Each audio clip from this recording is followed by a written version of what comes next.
Good morning, good afternoon, good evening, and good night. Welcome to the Fly With Us podcast. This podcast is bringing the art of self love, self care, mental health care and protection, life lessons, love lessons, and everything in between. I am Lady Bounce, and today I am joined by the Robin Jvet Mobley, host of Age No Factor and Real Talk with Robin, radio host extraordinaire. So, thank you for Yeah. joining us. Well, thank you for having me. Thank you for the intro. So, for our mindfulness minute today, awareness of aging and death. I allow my pain and suffering to make me more compassionate toward others. I accept this body, even though it causes me pain and discomfort.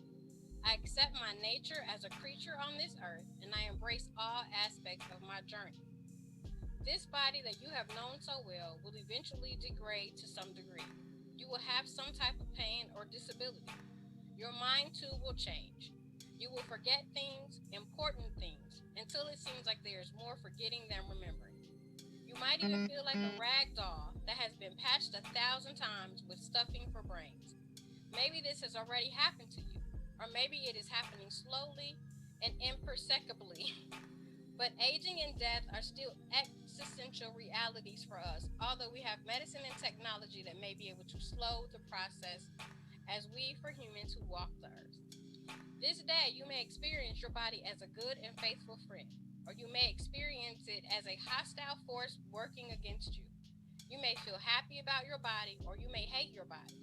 Whatever feelings you have, take time to sit with them at this time. Work toward acceptance of your physical form. Work toward acceptance of pain and disability. Do those things that you can do to improve your situation, but do not torture yourself for what lies beyond your control. So, with that being said, you have an interesting way of looking at age, and you said age no factor. So, tell us about age no factor. What is that? Okay, so first, let me say I love what you just read. When you were reading it, I was thinking, that's kind of like a little bit that falls within my campaign age no factor, right? Yes. So I basically, I don't know if you did that on purpose, but I loved it. But I basically started age no factor because I was married for 23 years. And so when I was married, I had 4 children. And so I basically devoted most of my time with my children, even though I was still doing radio, television, I was the president of the school board, I was doing everything, right? So I ended up getting sick and I almost died. And so what happened was I had to start making choices and sacrifices like for myself, really think about myself. I think about others a lot. So I ended up getting off the school board, just I kind of stopped a lot of stuff. And so one day I said, I think I was getting ready to turn 40. And I said, I still have goals, dreams, and visions and things that I want to do. Is it too late for me? So I was in Atlanta and I was visiting my aunt and I was walking in her neighborhood and God said to me, age is no factor. When he said age is no factor, it was like, age is no factor. Age is no factor. So within saying that, it doesn't matter about the tragedies you've been through, about the fact that you're still a grandmother or you've had children when you were, young and you think it's too late. The whole campaign about age no factor is that it's not too late to still pursue your goals, dreams, and visions. Age is no factor. It doesn't matter about your disability. It doesn't matter about your size, your color, your race. You still can. So I started pushing this campaign. And as I started pushing, you remember Tommy from the Martin Show? Mm-hmm. He said to me, he said, Jay, you need to start filming that. So we started filming it and started going like around the United States. And I started getting different sponsors and salons to make over the women and men. They will write me their stories. So I'm in short. I know I got a short time. Okay. So in short, that's kind of how Age No Factor started. I love it. So, with that, why do you think it's important for women to embrace their beauty no matter what their age? I mean, I think I'm still pretty fly. I'm kind of old, but I think I'm fly. You're beautiful. You're beautiful. I'm going to tell you why. We as women, we're so giving towards others, whether it's our spouse, whether it's our children, whether it's our sister and our brothers. And, so sometimes we forget about ourselves, or a lot of times we feel like, is it selfish to think about ourselves? So I always say, at one point in time in your life, you have to have a selfish moment. If you don't have one selfish moment towards yourself, with what your happiness is about, what your health is about, what your goals are about, dreams about, you'll never get there.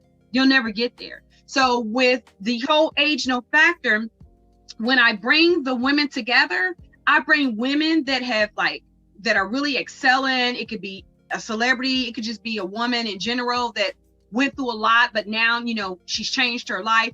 And then I bring women that have written me stories, that are going through things, or feel like their body, or feel like they're not beautiful, whatever. So in the process of making these women up, all of them are joined together. So that's conversation. They're inspiring each other. You're getting a makeover. Then you're doing a photo shoot to show you're still beautiful. So it's this whole thing of, people don't realize, it's like therapy, that you're getting them to realize and understand that you're still somebody special. You're still somebody beautiful. You know what I'm saying? So it's just the way we kind of do it a little bit. Yeah, I had the privilege of watching my mother actually participate, and what it did for her and the other women, just sitting back watching. It was incredible. And my mom is like, I met new friends, and we're gonna get together and have lunch, and now I have somebody else I can call on the phone. And I was like, wow, all of this from a makeover and a photo shoot. And of course, we pick with our mom, and we're like, well, you ain't that cute anyway, but I mean, I guess if Robin said you cute, you must be all right. And she was like, oh, I am fly, let me show you why. And she really, really enjoyed herself, as did the other women. And to watch those women from all those different walks of life be celebrated, that was just incredible. And I was like, I want to look like that when I'm 60. I can look like that. Like, it's not too late for me to get it together and be my own kind of beautiful, which is really what's important, is that we're not sticking to somebody else's standard of beauty. I can be my own kind of beauty right where I am. And then if I choose to fix it or change something, then I got that freedom too, but I don't have to. I'm still just as important and just as wonderful, as I am, beautifully and wonderfully made, as they say. So that was amazing, amazing, amazing. So let's talk about your show, Real Talk with Robin. I've caught quite a few episodes, and I'm like, I feel like you and I had some secret conversations or something, and you was just putting all my business out there. Like, is she listening now? Yeah. Why did you say that? I mean, watching it, like, how do you choose your topics? Because I know you've really been talking about, health and beauty and precautions for COVID and stuff like that. I'm like, wow, like, you just talk about everything. Like, what makes you choose the topics that you choose? Well, let me say this: my show is Real Talk with Robin, right? Mm. And it's named that because I believe in keeping it real when it comes to anything. My topics, like you said, you've been watching some of my shows. When you watch the news, you'll see that they'll say certain things. I go beyond those certain things. Like, this is really what's going on. This is really what's going on in the nursing home. This is really what's going on with your husband, your wife, your kids, and it's just like, I pray first. When you asked about the topics, I pray first. And whatever I'm feeling strong about, you'll see me pop on and really talk about it. But I do pray first. I do a lot of research on a lot of topics that I do talk about. And I prefer to talk about things that people don't talk about, or if they talk about it, I prefer to go more into depth with it. I want to have a dialogue with the people. I just don't want to come on Facebook just to be coming on Facebook. No, I want you to think about what I'm talking about. I talk about things that are thought-provoking. Marsha Barnhart said one day, I posted something, and she said her phone was just blinging off because people were commenting, and it's I did it not necessarily because I'm going through some of those things, but somebody around the world is going through some of those things, and we're going to talk about it. Just like when I talked about, most people didn't know that your parents worked so hard, and if they end up getting like on Medicaid, I don't know if you saw that show on Medicaid, that after you're 55, they will wait until you pass away. You think you're going to leave your house to your kids, and Medicaid takes the house because they put a lien. It's stuff that people would never know about or think about, that I will bring up just to say, pay attention to this, pay attention to that. And I've always been like that, whether on the school board, from doing WDAO, all the other shows or whatever. I just believe in telling the truth and telling it like it is. Well, I can definitely appreciate, and watching your shows, I feel like you're talking to me as opposed to, talking at me, or, talking above me, like, oh, I know so much and you know so little. It really did feel like you were in my living room and we were having a good conversation over some tea, like, well, girl, let me tell you, and this is why. And I love that part. I love the fact that you do get real about it. You are personal, and you were easy to listen to, because I'm like, wow, I mean, it is like having a conversation with the big sister or something, because it's real and it's raw and it's factual, which is really, really important, because a lot of times when we're watching the TV news, it's skewed to one view or another. It's not equal and even. So yours was definitely balanced. I was like, I like this. I have to make sure I hit the follow button so it pops up in my feed so I see it all the time. Oh, thank you. I appreciate that. Even with the music, I don't know if you notice, sometimes I'll start off, before I even speak, I'll play music. It may be just one song, because either I'll feel in my spirit that, somebody's going through something, and I'll play certain songs, or I'll play an old school song, and it's just, I don't know. I just, like you said, I feel like me and you are having a conversation right now. It's like I'll be at your house. We just having a talk and we having a conversation. And so when I come on live, I always present myself that way, because that's who I am. So when you really meet me, you're really meeting me. You're not meeting people like when they're on the reality shows and they're doing this and doing that. No, I'm like that. Like, I pulled up, I'll tell you a story real quick, because I know you have a timeline. I pulled up at McDonald's one day, right on Main Street. When I did that, this guy was the manager there, and he said, oh my God, that's Jvet. He comes running out. He said, you look like you do, on there. He said, I was like, she can't be this beautiful. She can't always look like this, or she can't speak like that, or be that nice. And he said, you're just like, when you come on, your show on radio. I mean, it is what it is when you see me. Mm-hmm. Yeah. I can definitely appreciate that, because sometimes people get so caught up in their titles and the things that they do that they forget that, you were once a human like the rest of us, So yeah. I know I appreciate that. I know my mom definitely appreciates it, and because she talks about you often. She's like, Robin, I just love her. I'm like, Mom, she's like a superstar. You can't be on a first name basis with her. She's like, that is my friend. I'm like, yes, she can. Yes, she can.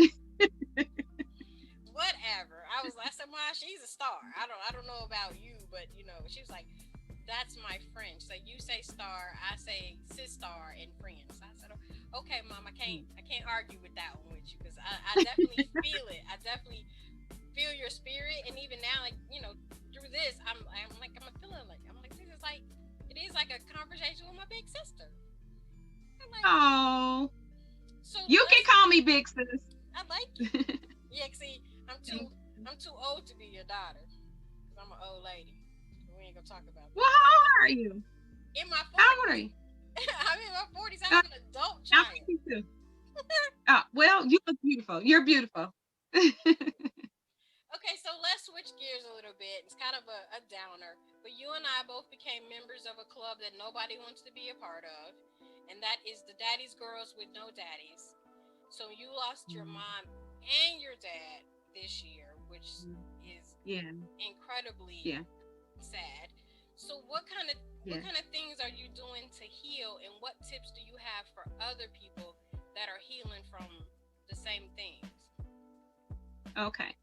Well, first, let me say this. I lost my mom first, February the 4th, and then I lost my Aunt Bev, which was my mother's sister. April the 4th. And then I lost my Aunt Kathy May the 8th, which was my mom's sister. And then I lost my father August the 8th. So it was a few family members, that I lost, like, within that.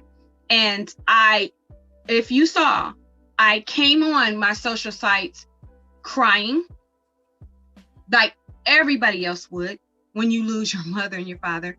I had moments where I came on, I told you how I felt, but I also wanted to encourage you because I believe that trouble doesn't last always. One thing I always told everybody, and I told myself, there isn't a time limit on mourning. Nobody can tell you how long to mourn for your father or your mother or anything like that. So I made sure that when people would say, oh, they try to brush you off. Oh, okay. Well, at some point you got to get better. Yes, you're going to get better. I promise everybody you'll get better, but you're always going to feel like something's missing. That was your dad. You know what I'm saying? That was your mother. But I will say this, be very careful because we have to be real. You have to be very careful though, because you can get into depression. People try to kill themselves. People won't eat. People will go through a lot of things. And so what I started doing for myself and my healing process is I thought about how much my dad loved me, how much my mother loved me, and they wouldn't want me not to eat. They wouldn't want me to stay curled up in the bed. My mother wouldn't want me to stop pursuing my goals and dreams and pushing age factor. She wouldn't want my death to cripple me. None of their intention is that. Trust me, I'm more than sure when they're passing, they're talking to God about us. Are they going to be okay or whatever? You know what I'm saying? Before they leave, I'm more than sure that they do that. So, but for the love of what they have for us, we have to learn, and you have to learn that your dad loved you and I can't die. Like I didn't die with him. You know what I'm saying? I have to live. So I started. Let me back up. One of the things I did do to help myself get through this, I listened to nothing but gospel music and I prayed a lot.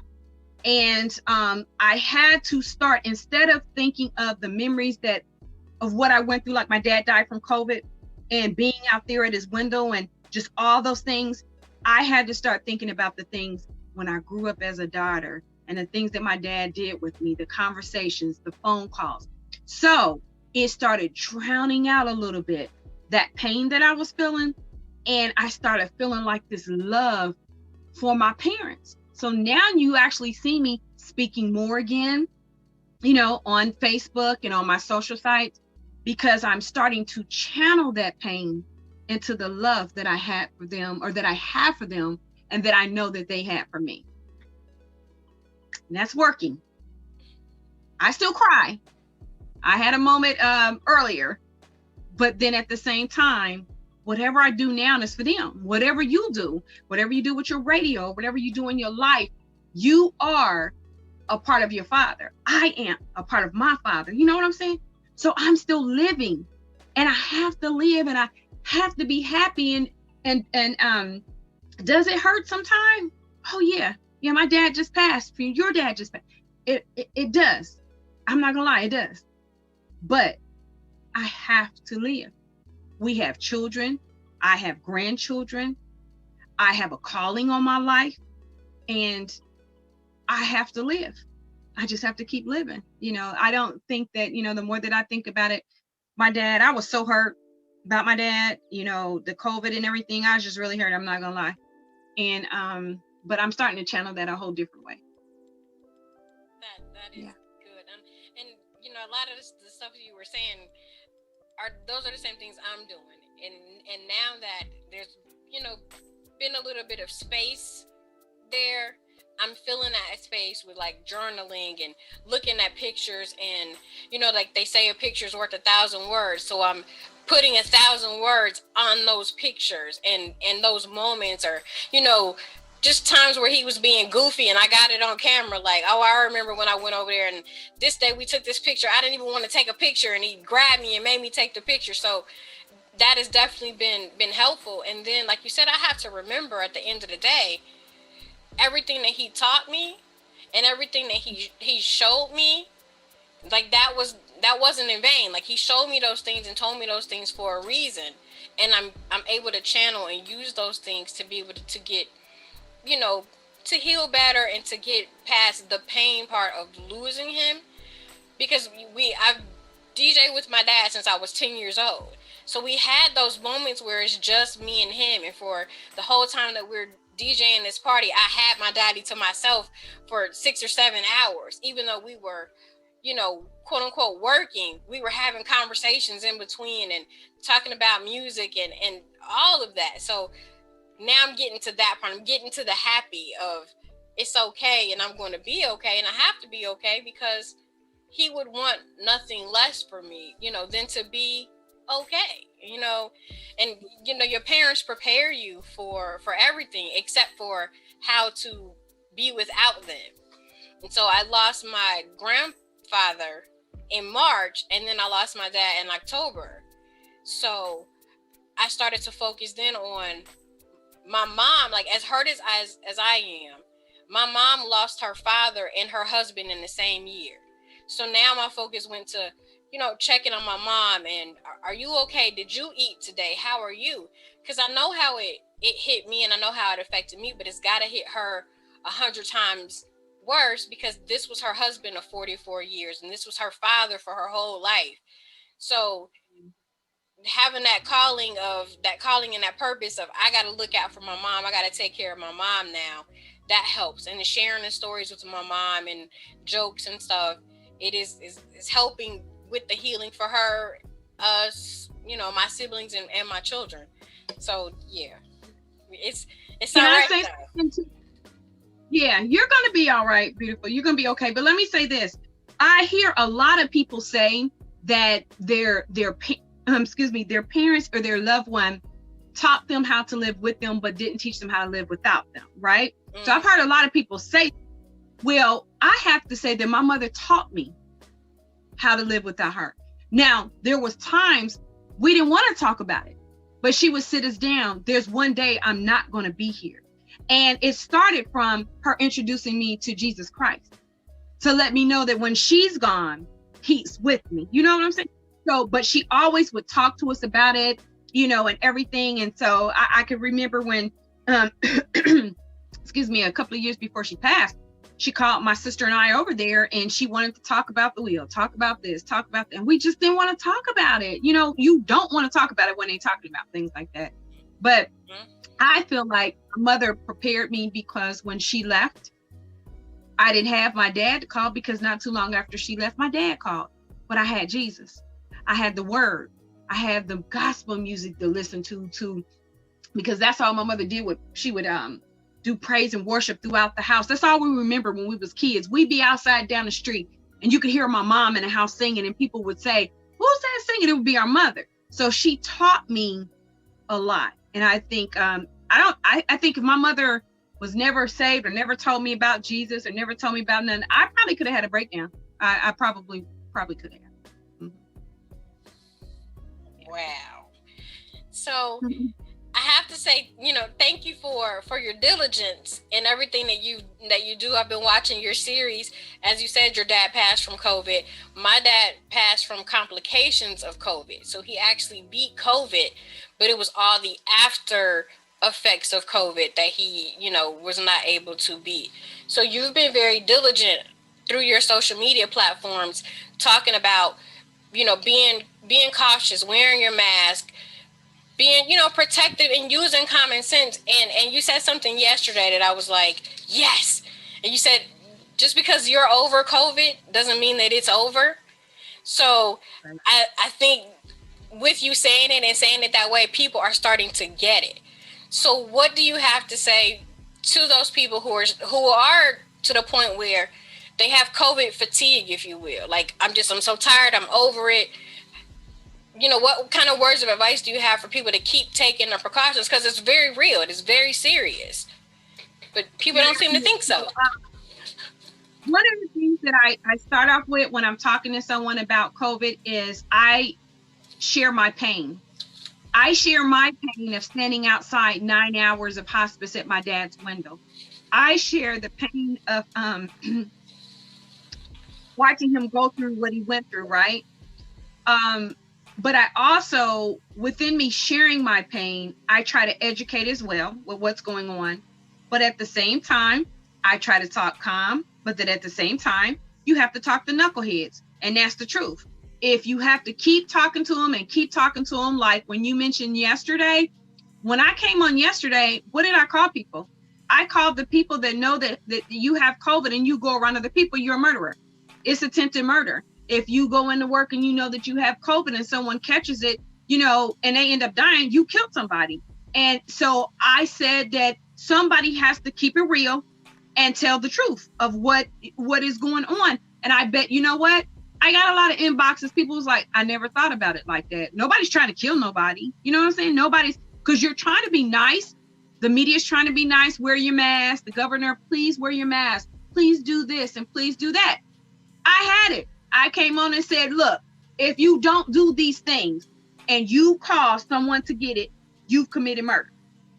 I had so many people inbox me. I never really looked at it like that. Why? Because everybody's talking to them all nice. Just do this, just do that. And I don't know. It was on my mind that day. That's why I came on here. I like it.